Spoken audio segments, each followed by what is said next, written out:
ষড়যন্ত্র থেমে নেই উল্লেখ করে বিএনপির ভারপ্রাপ্ত চেয়ারম্যান তারেক রহমান বলেছেন, নির্বাচন অত সহজ হবে না।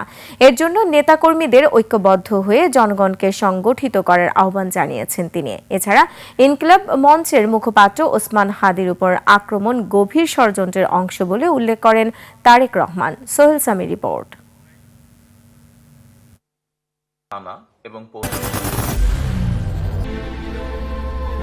I am Ox. শনিবার রাজধানীর ফার্মগেটে কৃষিবিদ ইনস্টিটিউট মিলনায়তনে বিএনপির উদ্যোগে দেশ গড়ার পরিকল্পনা শীর্ষক কর্মশালায় প্রধান অতিথি হিসেবে ভার্চুয়ালি যুক্ত হন বিএনপির ভারপ্রাপ্ত চেয়ারম্যান তারেক রহমান। ব্যালেন্স করে নিয়ে আসছে আমরা জিনিসটা। প্রধান অতিথির বক্তব্যে ইনকিলাব মঞ্চের মুখপাত্র হাদির উপর হামলার ঘটনার পেছনে থাকা অসৎ উদ্দেশ্য খতিয়ে দেখার আহ্বান জানান তারেক রহমান। ষড়যন্ত্র কিন্তু থেমে নেই। গত কয়েকদিনের ঘটনা, গতকালকের ঘটনা, চট্টগ্রামে আমাদের প্রার্থীর উপরে গুলিবর্ষণের ঘটনা, এই সব কিছু নিয়ে কিন্তু প্রমাণিত হচ্ছে যে যা আমি বলছিলাম তা কিন্তু সত্য হচ্ছে আস্তে আস্তে। চলমান ষড়যন্ত্রের বিরুদ্ধে ঐক্যবদ্ধ প্রতিরোধ গড়ে তুলতে না পারলে দেশ ধ্বংস হয়ে যাবে বলে উল্লেখ করেন তারেক রহমান।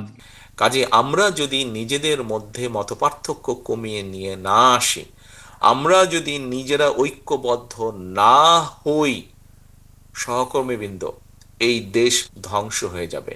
আমাদেরকে আতঙ্কগ্রস্ত হলে চলবে না, আমাদেরকে মানুষকে সাহস দিতে হবে, আমাদেরকে নিজেদেরকে ঐক্যবদ্ধ হতে হবে, আমাদেরকে মানুষকে, দেশের সাধারণ মানুষ, গণতান্ত্রিকামী মানুষকে আমাদের ঐক্যবদ্ধ করতে হবে। এ সময় দেশে গণতন্ত্র প্রতিষ্ঠিত হলেই কেবল এই ষড়যন্ত্র থামানো যাবে বলে উল্লেখ করেন তিনি।